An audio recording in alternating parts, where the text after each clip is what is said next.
Hi friends, welcome back to our channel. ಎಲ್ಲರೂ ಹೇಗಿದ್ದೀರಾ ಸ್ನೇಹಿತರೆ? ಎಲ್ಲರೂ ಚೆನ್ನಾಗಿದ್ದೀರಾ ಅಂತ ತಿಳ್ಕೊಳ್ತಾ ಇವತ್ತಿನ ವಿಡಿಯೋ ಪ್ರಾರಂಭ ಮಾಡ್ತಾ ಇದ್ದೀನಿ. ನಿಮ್ಗೆ ಇವತ್ತಿನ ವಿಡಿಯೋ ಸ್ವಲ್ಪನಾದರೂ ಇಷ್ಟ ಆಯ್ತು ಅಂದರೆ ಪ್ಲೀಸ್ ನಿಮ್ಮದಾದ ಒಂದು ಲೈಕ್ ಇರಲಿ. ಹಾಗೆ ಇನ್ನೂ ಯಾರೆಲ್ಲ ಸಬ್ಸ್ಕ್ರೈಬ್ ಮಾಡ್ಕೊಳ್ದೆ ನೋಡ್ತಾ ಇದ್ದೀರಾ, ಪ್ಲೀಸ್ ಸಬ್ಸ್ಕ್ರೈಬ್ ಮಾಡ್ಕೊಂಡು ನೋಡಿ, ಸಪೋರ್ಟ್ ಮಾಡಿ ಅಂತ ಕೇಳ್ಕೊಳ್ತೀನಿ.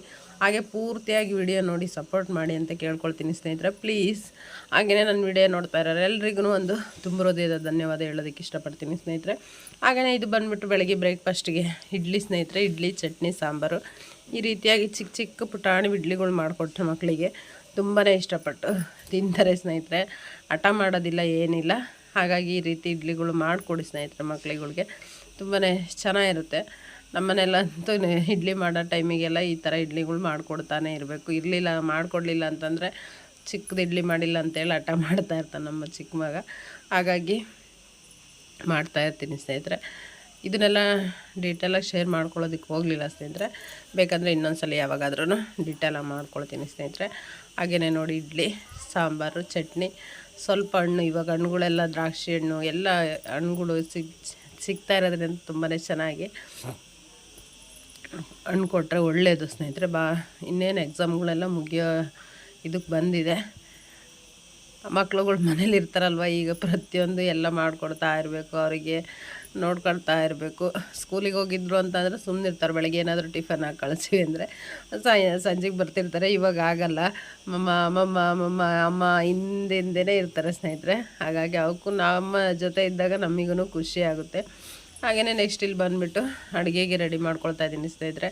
ಯಾಕಂದರೆ ಇವಾಗೆಲ್ಲ ಬೇಗ ಬಿಸಿಲು ಹೆಚ್ಚಿಗೆ ಇರೋದ್ರಿಂದ ಮತ್ತು ಮಕ್ಳುಗಳೆಲ್ಲ ಮಧ್ಯಾಹ್ನ ಹಾಫ್ ಡೇಗೆಲ್ಲ ಬಂದುಬಿಡ್ತಾರೆ. ಹಾಗಾಗಿ ಅವರಿಗೂ ಎಲ್ಲ ಊಟ ಬೇಕು. ನಂತರದಲ್ಲಿ ಇಲ್ಲೇನಪ್ಪ ಅಂದರೆ ಮಜ್ಜಿಗೆ ಮಾಡ್ತಾಯಿದ್ದೀನಿ ಸ್ನೇಹಿತರೆ. ಮಜ್ಜಿಗೆ ಅಂತಂದರೆ ಮಜ್ಜಿಗೆ ಮಾಡಿಬಿಟ್ಟು ಹೊಸವೆಲ್ಲ ನಮ್ಮ ಮನೇಲಿ ಮಣ್ಣಿನ ಮಡಿಕೆ ಎಲ್ಲ ನೀರು ಹಾಕ್ಕೊಳ್ಳೋದಕ್ಕೆ ಎಲ್ಲ ತೊಗೊಂಡು ಬಂದು ಇಟ್ಟಿದ್ದಾರೆ. ಅದನ್ನೆಲ್ಲ ನಿಮ್ಮ ಜೊತೆ ಶೇರ್ ಮಾಡ್ಕೊಳ್ತೀನಿ ಸ್ನೇಹಿತರೆ. ಮಜ್ಜಿಗೆ ಎಲ್ಲ ಕಡ್ದುಬಿಟ್ಟು ಅದರೊಳಗಡೆ ಹಾಕಿಡ್ತೀನಿ. ಅದರಲ್ಲೇ ಇದನ್ನು ಮಾಡ್ಬೋದು. ಅಕಸ್ಮಾತ್ ಏನಾದರೂ ಟಚ್ ಆಗಿಬಿಟ್ಟು ಇದು ಕಡಮಂತ ಏನಾದರೂ ಟಚ್ ಆಗಿ ಹೊಡೆದೋಗ್ಬಿಟ್ರೆ ಅನ್ನೋ ಭಯ. ಅದಕ್ಕೋಸ್ಕರ ಸ್ಟೀಲಿಂದಲ್ಲಿ ಹಾಕ್ಕೊಂಡು ಅದರಲ್ಲೇ ಮಜ್ಜಿಗೆ ಮಾಡಿ ನಂತರದಲ್ಲಿ ಅದಕ್ಕೆ ಹಾಕಿ ಮುಚ್ಚಿಟ್ಬಿಡ್ತೀನಿ ಸ್ನೇಹಿತರೆ. ಆವಾಗ ಅದೇನಾಗುತ್ತೆ, ತಣ್ಣಗಾಗಿರುತ್ತೆ. ಊಟ ಮಾಡೋಷ್ಟರಲ್ಲಿ ತುಂಬಾ ಚೆನ್ನಾಗಿರುತ್ತೆ ಸ್ನೇಹಿತರೆ. ನಂತರದಲ್ಲಿ ಇಲ್ಲಿ ಬಂದುಬಿಟ್ಟು ಸಾಂಬಾರು ಮಾಡೋದಕ್ಕೆ ಎಲ್ಲ ರೆಡಿ ಮಾಡ್ಕೊಳ್ತಾ ಇದ್ದೀನಿ ಸ್ನೇಹಿತರೆ. ಸಾಂಬಾರು ಮಾಡೋದಕ್ಕೆ ಕಾಳೆಲ್ಲ ಮೊಳಕೆ ಹುಳ್ಳಿಕಾಳು ಚೆನ್ನಾಗಿ ಬೇಯಿಸಿಟ್ಕೊಂಡಿದ್ದೀನಿ. ಅದ್ರ ಜೊತೆನೇ ಸ್ನೇಹಿತರೆ ಹಸಿಮೆಣ್ಸಿನ್ಕಾಯಿ ಹಾಗೆಯೇ ಟೊಮೊಟೊ ಇಷ್ಟನ್ನು ಬೇಯಿಸ್ಕೊಂಡಿದ್ದೀನಿ.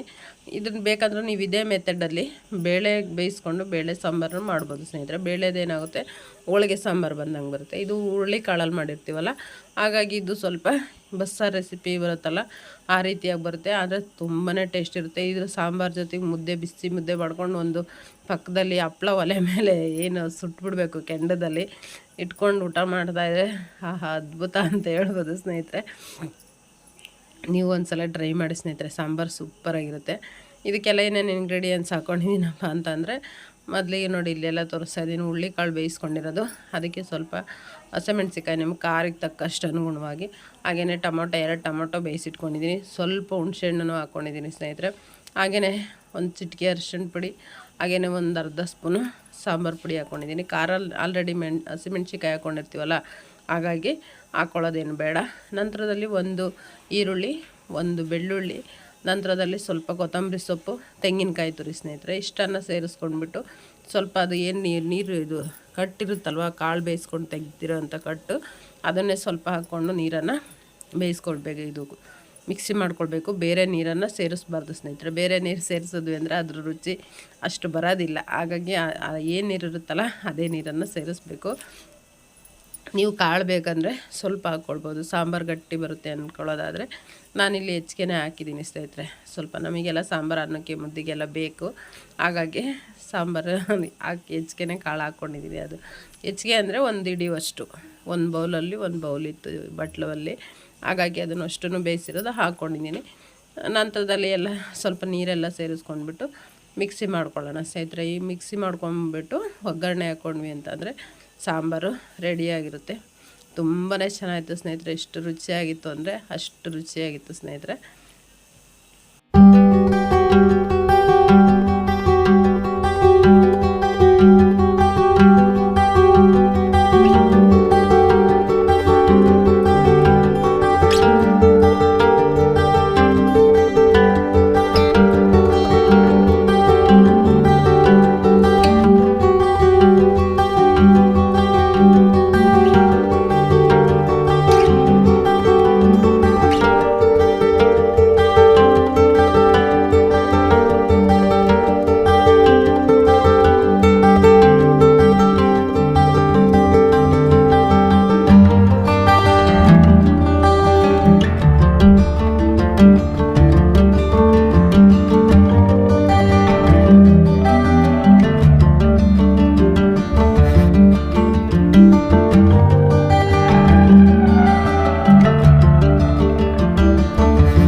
ನಂತರದಲ್ಲಿ ಇಲ್ಲಿ ಸಾಂಬಾರ್ಗೆ ಒಗ್ಗರಣೆ ಹಾಕ್ಕೊಳ್ಳೋದಕ್ಕೆ ಒಂದು ಪಾತ್ರೆ ಇಟ್ಕೊಂಡಿದ್ದೀನಿ ಸ್ನೇಹಿತರೆ. ಸ್ಟವ್ ಮೇಲೆ ಒಂದು ಪಾತ್ರೆ ಇಟ್ಕೊಂಡು ಅದಕ್ಕೆ ಸ್ವಲ್ಪ ಎಣ್ಣೆ ಸೇರಿಸ್ಕೊಂಡು ಅದಕ್ಕೆ ಸ್ವಲ್ಪ ಕರಿಬೇವು, ಸಾಸಿವೆ, ಜೀರಿಗೆ ಎಲ್ಲದನ್ನು ಹಾಕ್ಕೊಂಡು ಅದು ಫ್ರೈ ಆಗಿದ್ದ ನಂತರದಲ್ಲಿ ಈರುಳ್ಳಿ ಹಾಕ್ಕೊಳ್ಬೇಕು. ಇದಕ್ಕೆ ಈರುಳ್ಳಿ ಸ್ವಲ್ಪ ಹೆಚ್ಚಿಗೆ ಹಾಕ್ಕೊಳ್ಬೇಕು ಸ್ನೇಹಿತರೆ. ಒಂದು ಚಿಕ್ಕ ಒಂದೆರಡು ಈರುಳ್ಳಿ ಹಾಕಿದರೆ ತುಂಬಾ ಚೆನ್ನಾಗಿರುತ್ತೆ. ಅದು ಉದ್ದು ಕಟ್ ಮಾಡಿ ಹಾಕ್ಕೊಳ್ಬೇಕು, ಯಾಕಂದರೆ ಸಾಂಬಾರಲ್ಲಿ ಕಾಳು ಏನೂ ಇರೋದಿಲ್ವಲ್ಲ, ಹಾಗಾಗಿ ಈರುಳ್ಳಿ ಮಧ್ಯದಲ್ಲಿ ಸಿಗ್ತಾ ಇದ್ದರೆ ತುಂಬಾ ಚೆನ್ನಾಗಿರುತ್ತೆ. ಹಾಗಾಗಿ ಒಂದೆರಡು ಈರುಳ್ಳಿ ಹಾಕ್ಕೊಳ್ಳಿ ಸ್ನೇಹಿತರೆ. ಈರುಳ್ಳಿ ಹಾಕ್ಕೊಂಡ್ಬಿಟ್ಟು ಚೆನ್ನಾಗಿ ಫ್ರೈ ಮಾಡಿಕೊಂಡು ನಂತರದಲ್ಲಿ ಏನು ನಾವು ಮಿಕ್ಸಿ ಮಾಡಿ ಇಟ್ಕೊಂಡಿರುವಂಥದ್ದು ಇರುತ್ತಲ್ಲ ಸಾಂಬಾರಿಂದು, ಅದನ್ನು ಸೇರಿಸ್ಕೊಳ್ಬೇಕು. ಸೇರಿಸ್ಕೊಂಡ್ಬಿಟ್ಟು ನಮಗೆ ರುಚಿಗೆ ತಕ್ಕಷ್ಟು ಉಪ್ಪನ್ನು ಸೇರಿಸಿ ನಾವು ಕುದಿಸ್ಕೊಂಡ್ವಿ ಅಂದರೆ ಸಾಂಬಾರು ರೆಡಿಯಾಗುತ್ತೆ ಸ್ನೇಹಿತರೆ. ತುಂಬಾ ಚೆನ್ನಾಗಿರುತ್ತೆ. ಇದಕ್ಕೇನು ನಾವೆಲ್ಲ ಟೊಮೊಟೊ ಎಲ್ಲ ಏನು ಹಾಕೋದು ಬೇಕಾಗಿರೋದಿಲ್ಲ, ಯಾಕಂದರೆ ಆಲ್ರೆಡಿ ಇದು ಮಸಾಲೆ ರುಬ್ಬೋ ಟೈಮಿಗೆ ಹಾಕ್ಕೊಂಡಿರ್ತೀವಲ್ಲ, ಹಾಗಾಗಿ ಅದ್ರದ್ದು ಅವಶ್ಯಕತೆ ಏನಿರೋದಿಲ್ಲ ಸ್ನೇಹಿತರೆ. ಇಷ್ಟನ್ನೇ ಮಾಡಿಕೊಂಡು ಒಂದೆರಡು ಕುದಿಸ್ಕೊಂಡ್ವಿ ಅಂದರೆ ತುಂಬ ರುಚಿಯಾಗಿರುವಂಥ ಸಾಂಬಾರು ರೆಡಿಯಾಗುತ್ತೆ ಸ್ನೇಹಿತರೆ. ಇದರ ನೀರು ನಮಗೆ ಇದೇ ಎಲ್ಲ ಮಿಕ್ಸಿದು ಮತ್ತು ಇದು ಪಾತ್ರೆ ಇದೆಲ್ಲ ಇರುತ್ತಲ್ವ, ಅದಕ್ಕೆ ಸ್ವಲ್ಪನೇ ಸಪ್ಪೆ ಹೆಸ್ರು ಹಾಕ್ಕೊಂಡ್ಬಿಟ್ಟು ನೋಡಿ ನಾನು ಎಕ್ಸ್ಟ್ರಾ ಎತ್ತಿಟ್ಕೊಂಡಿದ್ದೆ, ಅದು ಎಲ್ಲ ಸೇರಿಸ್ಬಿಟ್ಟು ಚೆನ್ನಾಗಿ ಹಾಕ್ಕೊಂಡ್ವಿ ಅಂತಂದರೆ ಕರೆಕ್ಟಾಗಿರುತ್ತೆ. ರುಚಿಗೆ ತಕ್ಕಷ್ಟು ನಿಮ್ಗೆ ಎಷ್ಟು ಬೇಕಷ್ಟನ್ನು ನೋಡಿ ಉಪ್ಪನ್ನು ಸೇರಿಸ್ಕೊಳ್ಳಿ ಸ್ನೇಹಿತರೆ. ನಾನಿಲ್ಲಿ ಎಲ್ಲ ತಿರುಗಿಸ್ಬಿಟ್ಟು ನೋಡ್ತಾ ಇದ್ದೀನಿ ಸ್ವಲ್ಪ ಉಪ್ಪು ಕರೆಕ್ಟ್ ಇದೆಯಾ ಹೇಗೆ ಅಂತೇಳಿ. ಸಾಂಬಾರು ಮಾತ್ರ ತುಂಬಾ ಚೆನ್ನಾಗಿರುತ್ತೆ ಸ್ನೇಹಿತರೆ. ಒಂದು ಸಲ ಎಲ್ಲ ಮೊಳಕೆ ಕಾಳೆಲ್ಲ ಒಂದು ಸಲ ಏನು ಮಾಡ್ತೀವಿ, ಮೊಳಕೆ ಕಾಳು ಬಂತು ಅಂದರೆ ಒಂದು ಸಲ ಬಸ್ಸಾರು ಮಾಡಿರ್ತೀವಿ, ಹಾಗೆಯೇ ಇನ್ನೊಂದು ಸಲ ಏನು ಮಾಡಿರ್ತೀವಿ, ಹುಳಿ ಸಾಂಬಾರು ಮಾಡಿರ್ತೀವಿ. ಇನ್ನೊಂದು ಸಲ ಕಾಳು ಸ್ವಲ್ಪ ಬಾಡ್ದಂಗೆ ಆಗಿರುತ್ತಲ್ವ, ಹಾಗಾಗಿ ಆ ಕಾಳನ್ನು ಏನು ಮಾಡಬೇಕು ಅಂತಂದರೆ ಈ ರೀತಿಯಾಗಿ ಸಾಂಬಾರು ಮಾಡಿದ್ರೆ, ಇದಕ್ಕೆ ನಮ್ಮೂರ ಕಡೆ ಎಲ್ಲ ಅರ್ಧಾಂಬ್ರ ಅಂತ ಕರೀತಾರೆ ಸ್ನೇಹಿತರೆ. ಬೇರೆ ಕಡೆ ಎಲ್ಲ ಏನು ಕರೀತಾರೋ ಗೊತ್ತಿಲ್ಲ. ಸಾಂಬಾರು ಮಾತ್ರ ರುಚಿಯಾಗಿ ತುಂಬಾ ಚೆನ್ನಾಗಿರುತ್ತೆ. ನಮ್ಮೂರ ಸೈಡೆಲ್ಲ ಹುರುಳಿಕಾಳು ಮೊಳಕೆ ಕಟ್ಟಿದ್ವಿ ಅಂತಂದರೆ ಒಂದಿನ ಬಸ್ಸಾರು, ಒಂದಿನ ಹುಳಿ ಸಾಂಬಾರು, ಒಂದಿನ ಅರ್ಧಾಂಬ್ರ, ಈ ರೀತಿಯಾಗಿ ಮಾಡ್ತಾರೆ. ಇವಾಗ ಮುಂಚೆ ಎಲ್ಲ ಮಾಡ್ತಿದ್ರು, ಇವಾಗೆಲ್ಲ ಅಡುಗೆದು ಸ್ವಲ್ಪ ಬದಲಾವಣೆ ಆಗಿದೆಯಲ್ಲ, ಯಾವ ರೀತಿ ಮಾಡ್ತಾರೋ ಗೊತ್ತಿಲ್ಲ. ಒಟ್ಟಲ್ಲಿ ಇವತ್ತಿಗೂ ನಮ್ಮೂರ ಕಡೆಯಲ್ಲಿ ಇದೇ ರೀತಿಯೇ ಮಾಡೋದು ಸ್ನೇಹಿತರೆ. ನಮ್ಮೂರ ಕಡೆ ಇನ್ನೊಂದೇನಪ್ಪ ಅಂದರೆ ಹುರುಳಿಕಾಳು ಹೆಚ್ಚಿಗೆ ತಿಂತೀವಿ, ಯಾಕಂದ್ರೆ ಬೆಳೆಯೋದು ಹೆಚ್ಚಿಗೆ ಅಲ್ವ, ಹಾಗಾಗಿ ಕಾಳನ್ನು ಹೆಚ್ಚಿಗೆ ಉಪಯೋಗಿಸ್ತೀವಿ. ತುಂಬಾ ಚೆನ್ನಾಗಿರುತ್ತೆ. ಅಲಸಂಡೆ ಕಾಳು, ಅವರೆಕಾಳು, ಈ ರೀತಿಯಾಗೆಲ್ಲ ಕಾಳುಗಳೆಲ್ಲ ಸೀಸನ್ನಾಗಿ ಇದನ್ನು ಮಾಡ್ತಾರೆ. ಆದ್ರೂ ಅವರೆಕಾಳನ್ನು ಹೆಚ್ಚಿಗೆ ಬೆಳೀತಾರೆ ಸ್ನೇಹಿತರೆ. ಬೆಳೆಯೋದ್ರಿಂದ ಕಾಳುಗಳೆಲ್ಲ ಒಣಗಿಸಿಟ್ಕೊಂಡ್ಬಿಟ್ಟು ಆ ಕಾಳನ್ನು ಈ ಟೈಮಲ್ಲಿ ಏನು ಕಾಳಿರಲ್ವಲ್ಲ ಆ ಟೈಮಲ್ಲೆಲ್ಲ ಉಪಯೋಗಿಸ್ಕೊಳ್ತೀವಿ. ಇವಾಗೆಲ್ಲ ಸ್ವಲ್ಪ ಕಡಿಮೆ ಅಂತಲೇ ಹೇಳ್ಬೋದು, ಇವಾಗೆಲ್ಲ ಮಾರಾಟ ಮಾಡಿಬಿಡ್ತಾರಲ್ವ. ಆದ್ರೂ ಕಾಳು ಮಾತ್ರ ಯಾವತ್ತಿಗೂ ಕಳ್ಕೊಳ್ಳೋದಿಲ್ಲ ಸ್ನೇಹಿತರೆ. ಎಲ್ಲ ಕಾಳನ್ನು ಒಣಗಿಸ್ಬಿಟ್ಟು ಎಲ್ಲ ಅದಕ್ಕೆಲ್ಲ ಶೇಖರಣೆ ಮಾಡಿ ಇಟ್ಕೊಂಡಿರ್ತಾರೆ. ನಂತರದಲ್ಲಿ ಇಲ್ಲಿ ಬಂದು ಪಾತ್ರೆಗಳು ನೋಡಿ ಎಷ್ಟಿದೆ ಅಂತ ಎಲ್ಲ ತೋರಿಸ್ತಾ ಇದ್ದೀನಿ. ಅಲ್ಲಿ ಸಾಂಬಾರಿಗೆ ಇಟ್ಟಿದ ತಕ್ಷಣ ಏನು ಮಾಡ್ತೀನಿ ಅಂದರೆ, ಒಂದು ಕಡೆ ಸಾಂಬಾರು ಆಗ್ತಾ ಇರುತ್ತಲ್ಲ ಸ್ನೇಹಿತರೆ, ಪಾತ್ರೆಗಳೂ ಎಲ್ಲ ತೊಳೆದಿಟ್ಕೊಂಡ್ಬಿಡ್ತೀನಿ. ಇಲ್ಲ ಅಂತಂದರೆ ಒಂದು ರಾಶಿ ಪಾತ್ರೆಗಳು ಎಲ್ಲ ಆಗಿಬಿಡುತ್ತೆ.